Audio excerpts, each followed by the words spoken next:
Vamos então para o módulo 2, onde nós vamos desvendar os padrões familiares. A vida que você está vivendo é de fato sua? Será que você não está sentindo aquilo que não começou em você, mas que você está apenas reproduzindo por um padrão inconsciente? A culpa que você sente por ser feliz é de fato sua?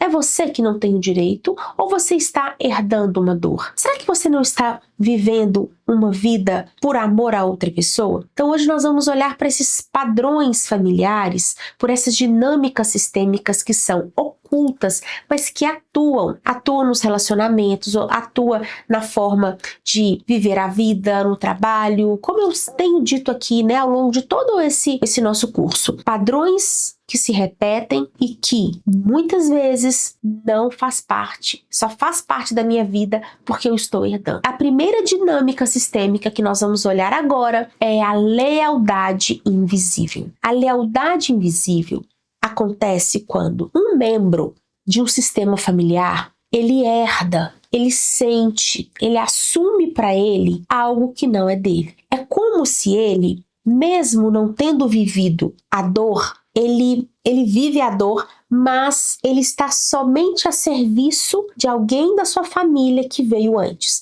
Eu vou dar 3 exemplos aqui para exemplificar como que essa lealdade ela acontece. Mas antes de trazer os exemplos, eu quero primeiro ampliar essa perspectiva de vocês para esse ponto. Nós precisamos nos fazer a seguinte pergunta: o que eu sinto é de fato meu? O sentimento de culpa é realmente minha? A culpa é minha por algo que eu fiz? E quando eu olho um pouquinho para fora, eu saio um pouco ali de buscar as respostas dentro de mim, nos meus sentimentos, eu vou olhar um pouco para fora, eu vou ampliar o meu olhar. Então eu vou verificar as pessoas da minha família. Quem da minha família vive uma vida parecida com a minha? Foi minha avó? Foi meu avô? Foi um tio, uma tia? Foi a minha própria mãe? Esta perspectiva ampliada, ela é muito necessária quando a gente está falando de repetição de padrão, que aí eu consigo identificar se eu não estou apenas dando continuidade a uma dor familiar, a algo que começou lá atrás e que até hoje ninguém olhou para isso e por isso está se repetindo, mas em algum momento alguém precisa romper. E se você está aqui hoje, ouvindo esta aula, ouvindo esse conteúdo, é porque você pode tomar a decisão consciente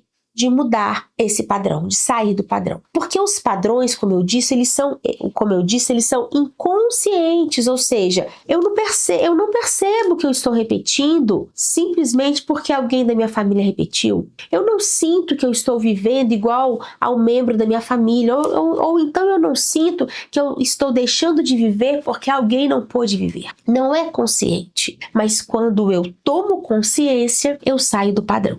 Então eu vou trazer aqui 3 exemplos de como essa repetição acontece na prática. Então vamos lá. Primeiro exemplo.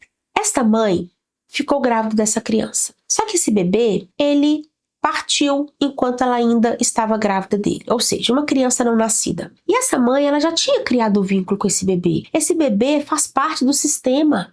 Faz parte por quê? Porque a partir do momento que essa mulher engravida, esse membro precisa ser contado. Então, se esse é o primeiro bebê, o que vem depois vai ser o segundo. E assim sucessivamente, ele tem que ser contado no sistema. Só que essa mãe, ela não tem essa consciência. E o que acontece? Ela fica grávida, perde esse bebê. E aí logo depois, ela engravida desta criança, que pode ser você, tá? Se você teve um irmãozinho aqui que nasceu antes de você. Essa mãe, ela tem essa criança como primeira filha. Só que no sistema, ela não é a primeira filha. No sistema, ela é a segunda. Então, esta criança, você, né, ou o filho que vem depois, é como se ele estivesse fora do lugar, porque ele é visto como primeiro, ele é tratado como primeiro, ele é reconhecido como primeiro, mas antes dele veio um irmãozinho. E esta pessoa, essa criança, esse filho que veio depois, ele cresce com aquela sensação de não ter lugar, de comer por 2, de comprar por 2. Ele tem aquela sensação de que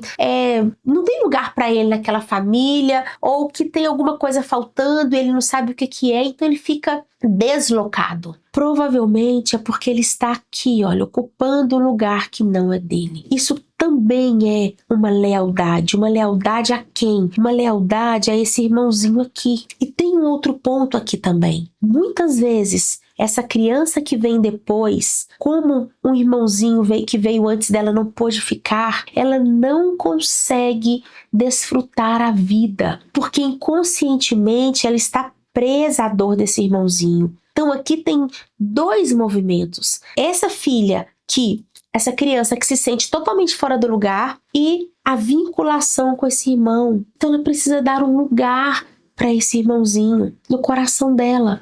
Esse irmão precisa fazer parte, ele precisa ter um nome, para que então esta criança que veio depois possa viver a vida dela no lugar que é dela, sem uma lealdade a esse irmãozinho. É muito comum filhas que vêm depois de um aborto espontâneo ou de uma criança que morreu novinha, morreu ainda, né, o irmãozinho que morreu muito novinho. Essas meninas, essas crianças, esses filhos que vêm depois, eles muitas vezes podem ter essa característica de não conseguir viver bem, de não conseguir usufruir a vida, de não conseguir se alegrar com o que tem, de entrar num ciclo de procrastinação, ou seja, ficar sempre na mesma dor, em honra a esse irmãozinho. É como se no fundo ela dissesse assim: por amor a você, eu também não vou viver. Por amor a você, eu também não vou ser feliz. Por amor a você, eu também não vou ter o direito de existir. É uma maneira de honrar o irmãozinho. É uma maneira de honrar aquele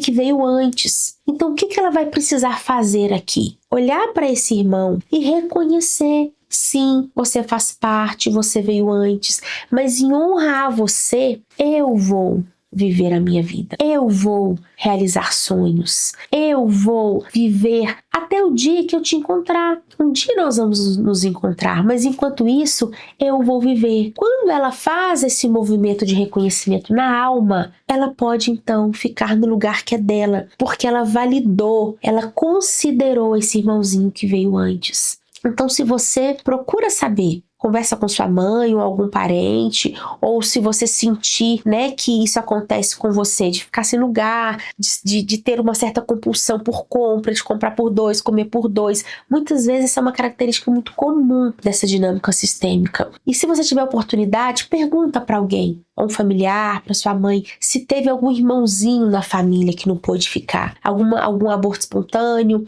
ou uma criança, né, que não pôde ficar por até mesmo um aborto provocado. Procura saber, porque se você veio depois, você pode estar honrando na dor o seu irmãozinho que não pôde ficar. Então, esses dois exemplos retratam quando a criança que veio depois, ela assume o lugar que não é dela. Agora tem uma outra lealdade aqui, que é a lealdade da filha à dor da mamãe. Ela vincula a mãe pela dor, pela vivência triste, pela história triste da mãe. Então ela vai repetir a história da mãe. Só que essa dinâmica tem uma aula toda voltada para ela, que é a dinâmica eu por você. Tem uma aula só sobre essa dinâmica de lealdade à mãe.